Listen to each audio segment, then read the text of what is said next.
Ganito din ba guys yung cellphone ninyo palagi may nanabas na ads? Yan ko lang guys yung gawin nyo. Napakadali lang.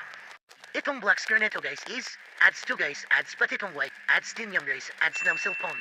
So ang mag-create nito guys is yung hidden apps na na-download ng ating mga napora na hindi natin namamalayan.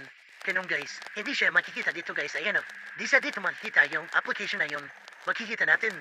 Yung guys is doon sa mismong settings ng cellphone natin. Doon natin yan makikita. So, yan guys, settings. Click natin yan. Then, baba lang tayo. Click natin dito guys yung apps.